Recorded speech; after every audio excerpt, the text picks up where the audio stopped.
what's that? Trying to learn how to do it behind the back?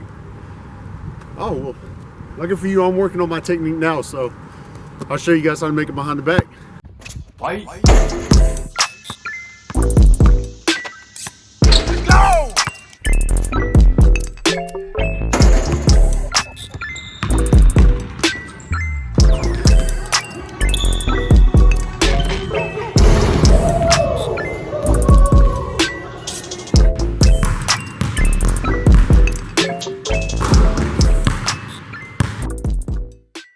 Alright, what's going on, guys? We're back with another Dunker's Guide video. Today we're learning how to do it behind the back.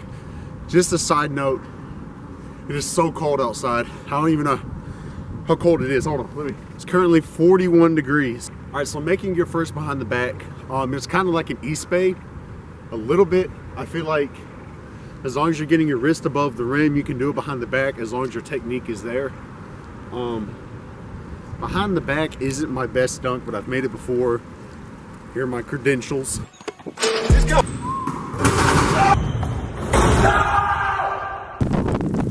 Things you will need: basketball, low rim if you have it. If you don't, that's fine. Just get you a basketball and get you some space. You can do a basketball drill to work on your speed. You know, just get used to the ball. Since I'm dunking with my left hand, I'm going to start with my right and go around. If you're dunking with your right, there you go. Get familiar with the ball, work on that. Before I go over the motion that you're going to practice, I want to show you guys what it actually looks like behind the back. So I dunk with my left hand on the behind the back. So whenever I'm going into my jump, my right left, I take the ball in my right hand, and as I put it behind me, I want to kind of like drop it into my other hand. So it would be like, boom. So I go and kind of like have it rest in my hand, but at the same time, I'm using momentum, like I said in my other videos, to push the ball through. So it's like a boom. After you do that, work on resting it.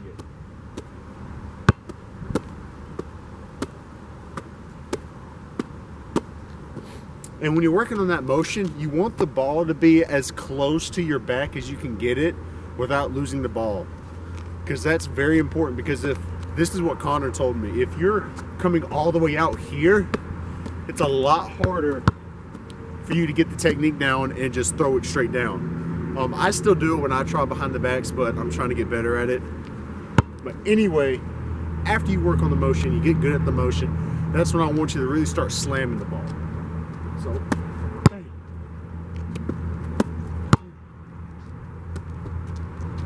Bang. If you see, I'm trying to get it as close to my back as I can.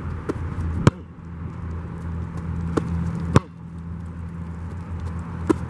Boom. It's very important. 3 sets, 25, however many you want to do. The next step would be adding your approach. So I'm left, right, boom, boom.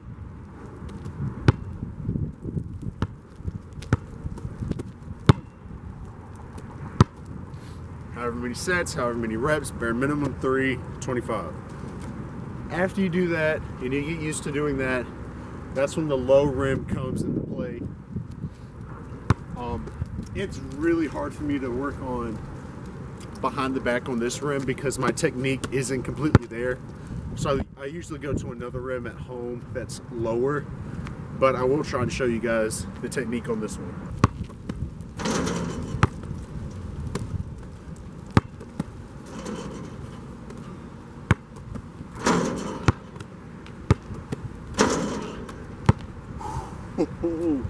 Because it's cold, it hurts my hand even more. Okay, so after you're working that and you get used to it, you get used to, you know, the ball doing this, you get used to just dropping it in your hand, and you get used to the motion, you get used to doing it on the rim, then you would start doing light approaches. Now this is what I personally do to make new dunks. I didn't say it in my last videos, I meant to, but I'm gonna say it now. If you have an adjustable rim, this helps so much. obviously I don't have an adjustable rim on this one, but what you would do is you would have it set to the lowest height, okay? And you would do a full approach on that height. No matter how high you got, if you're jumping and your waist is at the rim, it doesn't matter. Work on that full approach doing the technique. Rep it out for, you could just do it for a session, or you could do it for a day, however long you need, until it feels very comfortable. Then you will go to the next height and do the same thing. Just rep out that full approach with the technique on that goal until it's like second nature. And you keep doing that until you build your way up to 10 feet. That's how I personally learned how to do an East Bay. I actually made my first East Bay here, so do that, and I promise you it will help so much, because each height you'll get more used to the motion and it'll become easier. You'll know how high you need to jump. It's really helpful. Anyway, guys, that's really it. It's probably going to be a short video, but I hope it was helpful. If you have any questions, leave them down below. You can message me on Instagram at JosephDunks32. Follow me on Twitter. Turn on the bell so you guys know when I post another tutorial or a dunk session. Any questions at all, not even about this, if it's about your jump technique, whatever. If you just want to talk, just message me or leave a comment down below. But anyway, that's pretty much it. Talk to you guys later. Peace.